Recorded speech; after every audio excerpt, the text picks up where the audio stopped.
Assalamualaikum warahmatullahi wabarakatuh. Semangat pagi semuanya. Berikut ini adalah video koneksi antar materi modul 2.1 pembelajaran berdiferensiasi oleh calon guru penggerak angkatan 5 Kabupaten Mojokerto kelas 169 Nihayatul Ulil Azmi. Dengan fasilitator tercantik dari kelas 169 yaitu Ibu Siti Hani Zubaida SPD MPD dari SMKN 7 Malang. Pertanyaan yang pertama, apakah yang dimaksud dengan pembelajaran berdiferensiasi?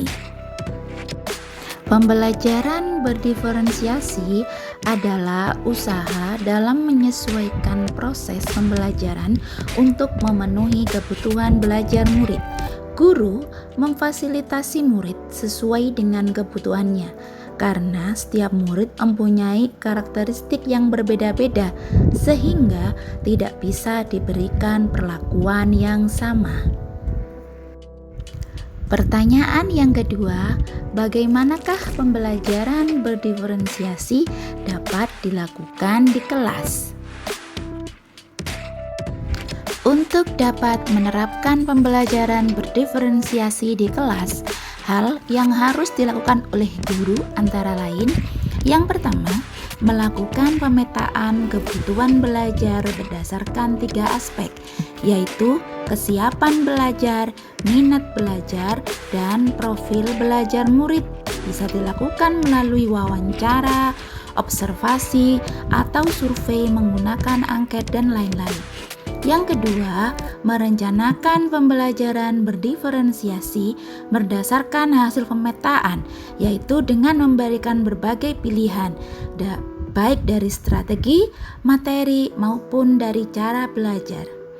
Yang ketiga, mengevaluasi dan merefleksi pembelajaran yang sudah berlangsung. Pertanyaan yang ketiga, bagaimanakah pembelajaran berdiferensiasi dapat memenuhi kebutuhan belajar murid dan membantu mencapai hasil belajar yang optimal? Dalam menerapkan pembelajaran berdiferensiasi, guru perlu memikirkan tindakan yang nantinya akan diambil, karena pembelajaran berdiferensiasi tidak berarti pembelajaran dengan memberikan perlakuan atau tindakan yang berbeda untuk setiap murid, maupun pembelajaran yang membedakan antara murid yang pintar dengan yang kurang pintar. Penerapan pembelajaran berdiferensiasi akan memberikan dampak bagi sekolah, kelas, dan terutama kepada murid. Setiap murid memiliki karakteristik yang berbeda-beda. Tidak semua murid bisa diberi perlakuan yang sama. Jika tidak memberikan pelayanan sesuai dengan kebutuhan murid, maka hal itu dapat menghambat murid untuk bisa maju dan berkembang belajarnya. Dampak dari kelas yang menerapkan pembelajaran berdiferensiasi yaitu setiap siswa merasa disambut dengan baik. Murid dengan berbagai karakteristik merasa dihargai, merasa aman, ada harapan bagi pertumbuhan. Guru mengajar untuk mencapai kesuksesan. Ada keadilan dalam bentuk nyata, guru dan murid berkolaborasi. Kebutuhan belajar murid terfasilitasi dan terlayani dengan baik. Dari beberapa dampak tersebut diharapkan akan tercapai hasil belajar yang optimal. 3 strategi dalam pembelajaran berdiferensiasi. Diferensiasi konten. Konten adalah apa yang diajarkan kepada murid.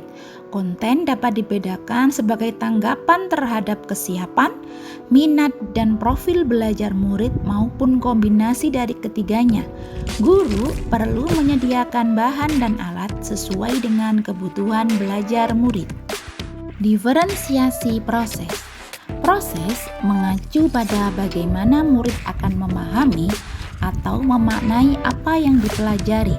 Diferensiasi proses dapat dilakukan dengan cara: yang pertama, menggunakan kegiatan berjenjang.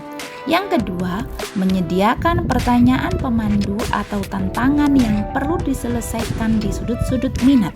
Yang ketiga, membuat agenda individual untuk murid, yaitu daftar tugas, memvariasikan lama waktu yang murid dapat ambil untuk menyelesaikan tugas, dan yang keempat, mengembangkan kegiatan bervariasi. Diferensiasi produk.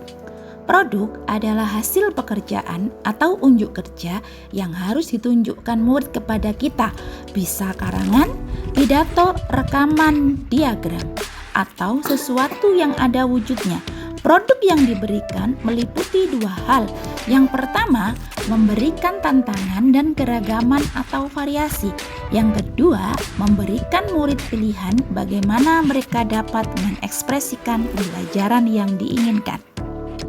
Pertanyaan keempat, bagaimana kaitan antara materi dalam modul ini dengan modul lain di program pendidikan guru penggerak?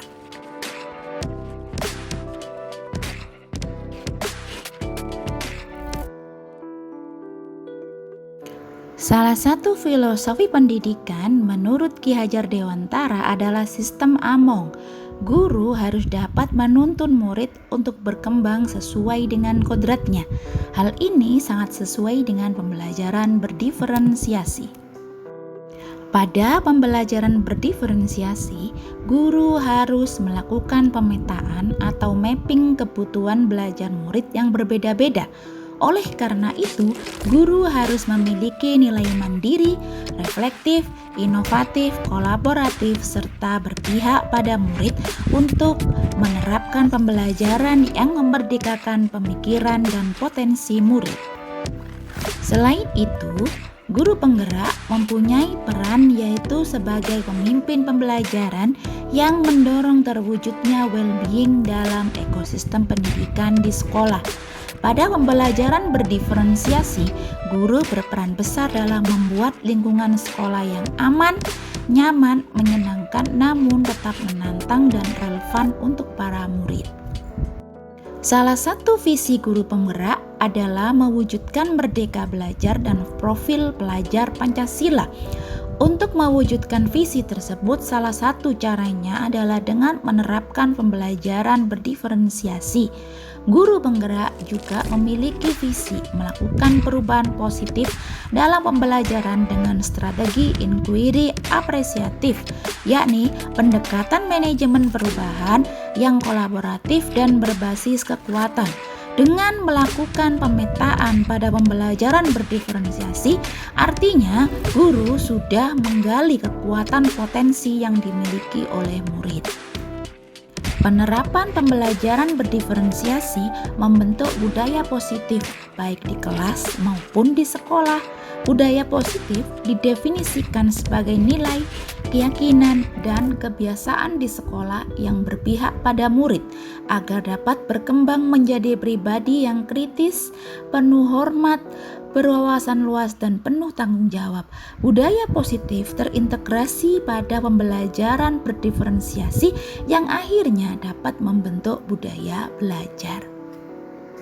Demikian koneksi antar materi modul 2.1 pembelajaran berdiferensiasi yang sudah saya buat. Terima kasih atas perhatiannya. Jangan lupa klik lonceng dan subscribe. Bye-bye. Assalamualaikum. Semangat pagi, semangat pagi-pagi luar biasa.